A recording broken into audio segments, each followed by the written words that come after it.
Joshi, Assistant Professor in Mechanical Engineering Department at LJ Institute of Engineering and Technology. Let us continue our chapter number 8, that is Maintenance Management and Technology. In previous session, we covered different topics like what is maintenance, objective of maintenance, principle and functions of maintenance. Okay. Now, in today's session, we will cover different topics like type of maintenance, system approach to maintenance management, maintenance costing, and life cycle costing. Now, first of all, we will discuss type of maintenance. Generally, there are 4 types of maintenance.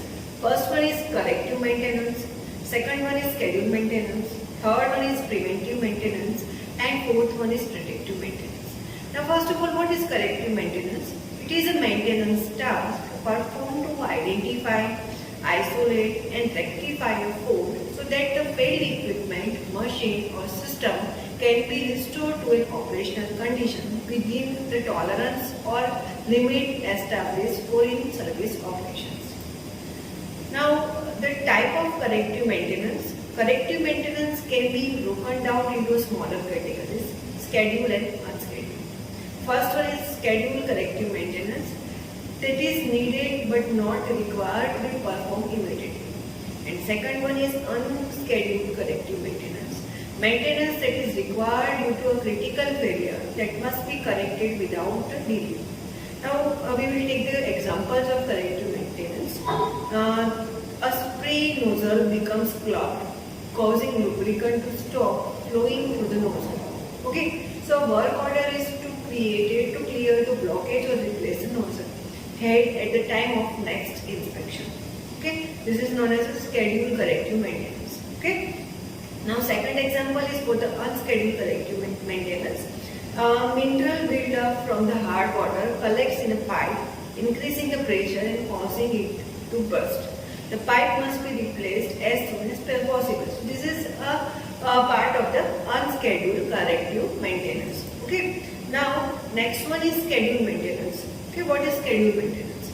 It is any repair and upkeep work performed within a set time frame. It details when given maintenance tasks are performed and by whom. Scheduled maintenance may occur at repetitive intervals or in a response to a work request.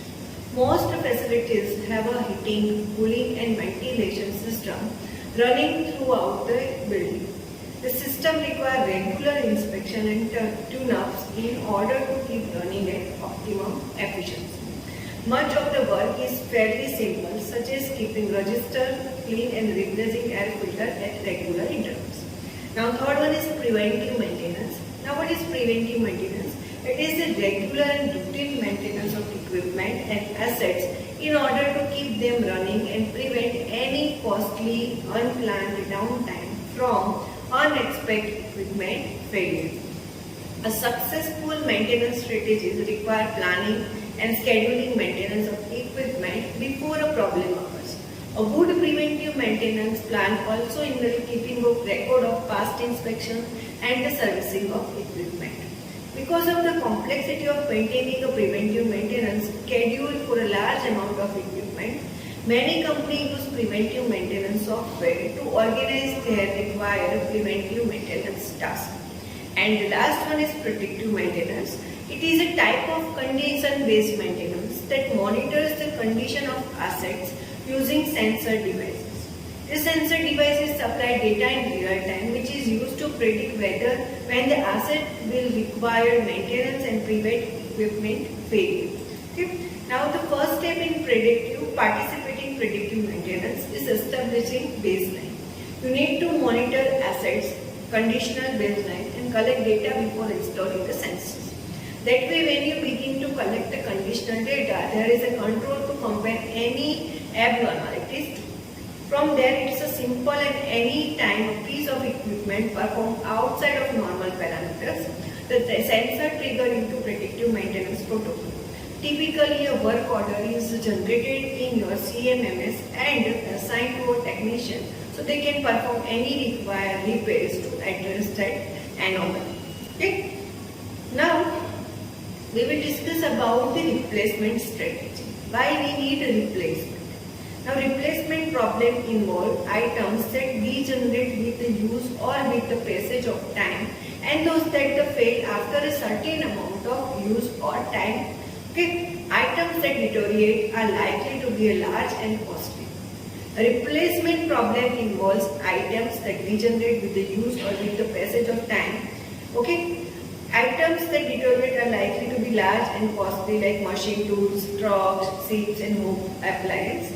Non-deteriorating item tends to be small and relatively inexpensive, like light bulbs, vacuum tubes, ink cartridge. Okay, the longer the deteriorating item is operated, the more maintenance it requires to maintain the efficiency.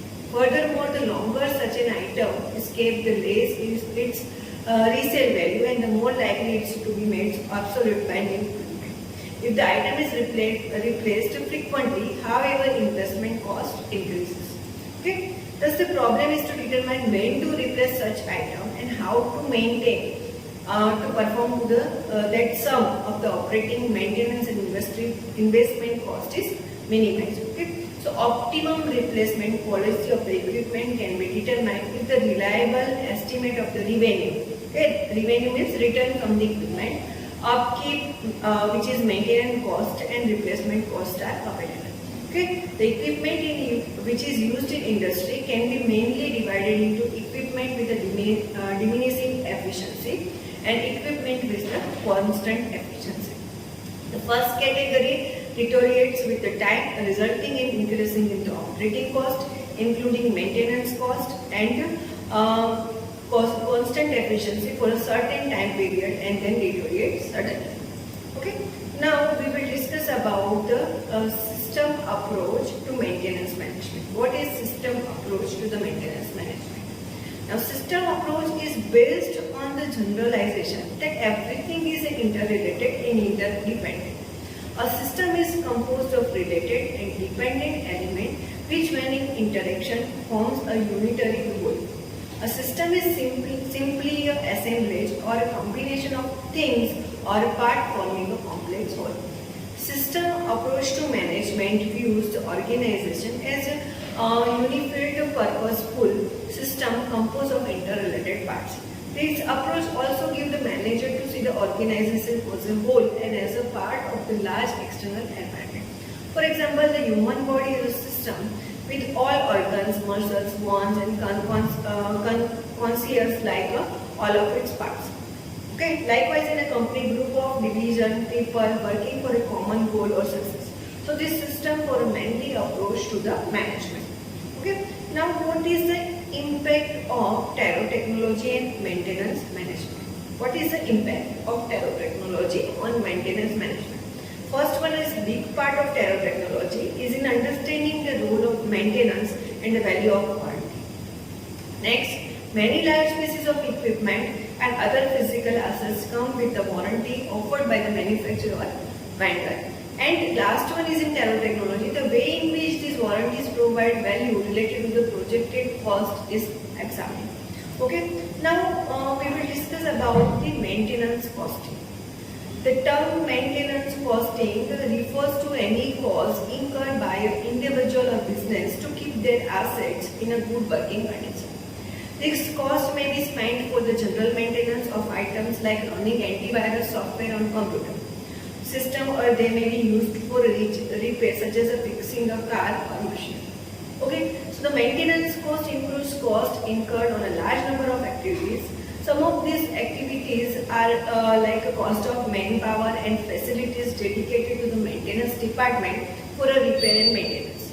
Then cost of preventive maintenance to improve the availability of the assets. The cost of resources like equipment and other facilities for the condition monitoring and diagnosis of maintenance. Then cost of material like spares, lubricants, and other consumable tools. The cost of purchase and store department looking after the activities of the maintenance, including salaries of clerk, etc. Then cost of stationery, printing of formats, computer and accessories. Then cost of contracting maintenance work to outside agency, and cost of training of the maintenance personnel. Now we will discuss about the life cycle costing. What is life cycle costing?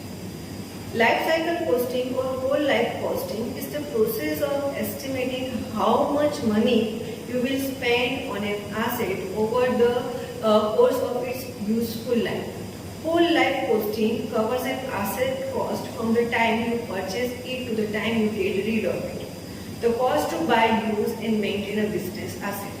Life cycle cost of an item represent the total cost of its ownership and include all the costs that will incur during the life of the item to acquire it, operate it, support it and finally dispose it. Okay, so life cycle costing adds all the cost over the life period and enables an evaluation on a command basis for the specific period. Usually discounted costs are used.